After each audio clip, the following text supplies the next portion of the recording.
అందరికీ నమస్కారం అండి. నేను మాది రాజానగరం నియోజకవర్గం, రాజానగరం మండలం, దివాన్ చెరువు గ్రామం. Human rights protection council of ఇండియాలో ఆంధ్ర తెలంగాణ మహిళా చైర్మన్గా పనిచేస్తున్నాను.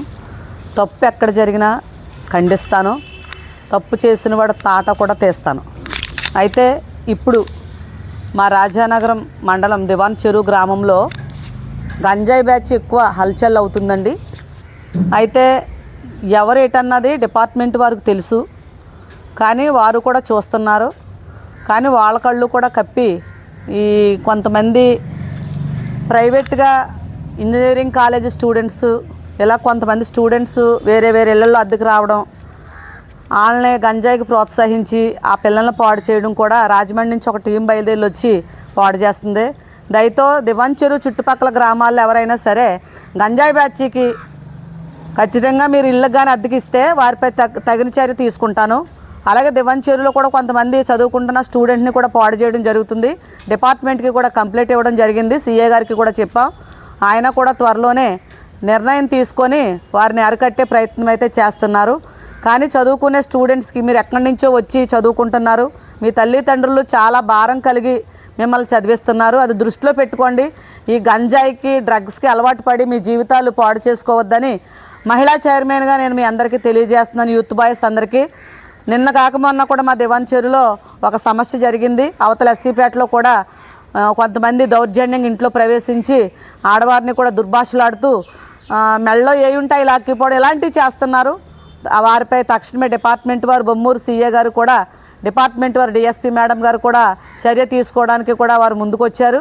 ఏంటంటే ఈ గంజాయిని తక్షణమే అరికట్టండి, లేని ఎడల చాలామంది యువత పాడైపోతున్నారు.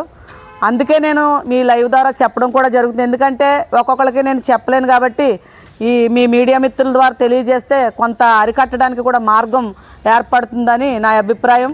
ఇక్కడ ఉన్నటువంటి రాజానగరం నియోజకవర్గం శాసనసభ్యులు అన్నయ్య బత్తుల బలరామకృష్ణ గారు, అలాగే రాజానగరం నియోజకవర్గం టీడీపీ ఇన్ఛార్జ్ బొడ్డు వెంకటరమణ చౌదరి గారు కూడా చాలా సహకారం చేస్తున్నారు.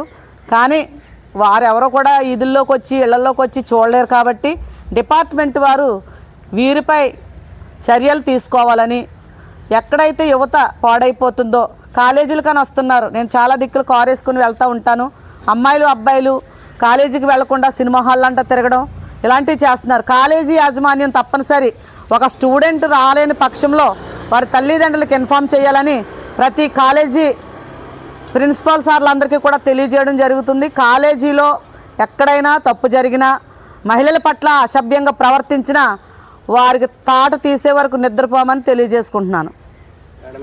ఇటీవల ఈ అధికార పార్టీ నాయకుల మీద, పవన్ కళ్యాణ్, చంద్రబాబు మీద కృష్ణారావు అనే ఒక వ్యక్తి రకరకాల ఇష్టానుసారంగా మాట్లాడుతున్నారు సోషల్ మీడియాలో.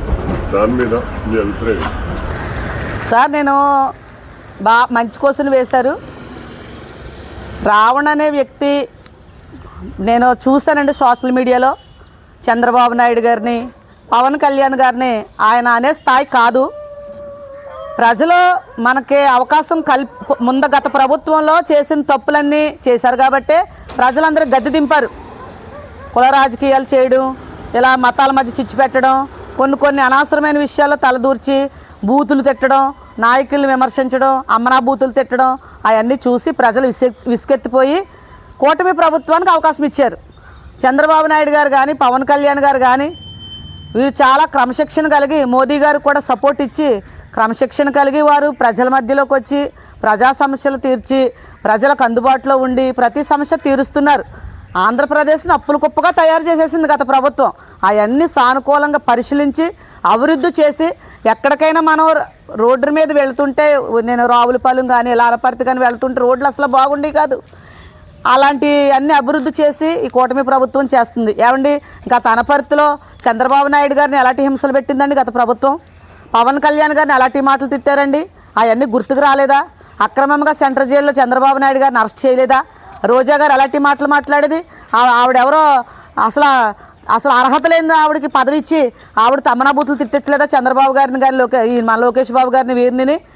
అవన్నీ ఆలోచించుకోండి. అంతేగాని మీరందరూ ఏదో చేసేద్దామని ఏదో కొంతమంది వ్యక్తులు కులాన్ని అడ్డెట్టేసుకొని మేము పాస్టర్లకే ఈ మీటింగు, క్రైస్తవులకి ఈ మీటింగు అని పెట్టి, నేను ఒక జీజస్ భక్తురాలనే, నేను యేసు ప్రభు గారిని నమ్ముకుంటాను, నేను చర్చికి వెళ్తాను. కానీ ఈ దేవుడిని నమ్ముకోవద్దు, ఆ దేవుడిని నమ్ముకొని ఏ రాష్ట్ర ప్రభుత్వాలు చెప్పుతాకి వాళ్ళకి అర్హత లేదు. కానీ ఎవరిష్టం వారిది. భారత రాజ్యాంగ చట్ట ప్రకారం ఎవరిష్టానుసారంగా వారు దేవుడిని పూజించుకోవచ్చు. అంతేకాని కులాల మధ్య గొడవలు పెట్టి, మతాల మధ్య చిచ్చు పెట్టి, రెచ్చగొట్టి పవన్ కళ్యాణ్ గారిని తిట్టాం కాదు, చంద్రబాబు నాయుడు గారిని తిట్టామంటే వారికి కూడా మాకు లాంటి వారు చాలామంది అభిమానులు ఉన్నాం, చూస్తూ ఊరుకోము. మాకు క్రమశిక్షణ నేర్పారు మా పార్టీ సభ్యులు. ఆ క్రమశిక్షణ పక్కన పెట్టామంటే మీకన్నా రెబల్ స్టార్లు మేము, ఆ దృష్టిలో పెట్టుకోండి. కానీ ఒకటి, మీరు ఏదైనా చేయగలిగితే ప్రజలకు మంచి చేయండి. క్రిస్టియన్స్ మతం వారికి మంచి చేయండి. పాస్టర్లకు రావాల్సింది రప్పించండి, పేదవారికి రావాల్సిన ఇల్లు పట్టాలు రప్పించండి, పెన్షన్లు రప్పించండి. అది పోరాటం చేయండి. అంతేగాని మీరు ఏ పోరాటాలు చేయకుండా, ఏవి పట్టించుకోకుండా మీ ఇష్టం వచ్చినట్టు ఏదో పవన్ కళ్యాణ్ గారినో చంద్రబాబు గారినో తిడతా ఉంటే మేము కూర్చోము.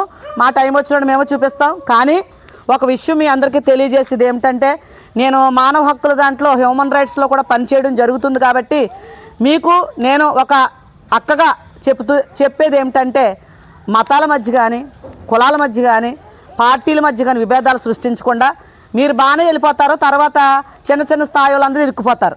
అది దృష్టిలో పెట్టుకొని ఎవరికి ఏది జరగాలో, ఎవరికి ఎక్కడ న్యాయం జరగాలో దానికోసం పోరాటం చేస్తే, చంద్రబాబు గారు కానీ పవన్ కళ్యాణ్ గారు సపోర్ట్ చేయకపోతే అప్పుడు మహిళా శక్తి కూడా ముందుకొచ్చి మేము ప్రశ్నిస్తాం, అడుగుతాం కూడా. అంతేగాని మీరు పార్టీలు ఆ పక్క ఆయననో ఓ పక్క ఈయననో, లేకపోతే జగన్మోహన్ రెడ్డి గారు వేసిన దానికి మీరు కమిట్మెంట్ అయ్యో, లేకపోతే చంద్రబాబు గారిని తిట్టాలనో, లోకేష్ బాబు గారిని తిట్టాలనో, పవన్ కళ్యాణ్ గారిని తిట్టాలనో చూస్తే మటుకు చూస్తూ ఊరుకోమని హెచ్చరిస్తున్నాం. నా పేరు కండవేల్ లక్ష్మి, రాజానగరం నియోజకవర్గం, దివాంచెరు గ్రామం.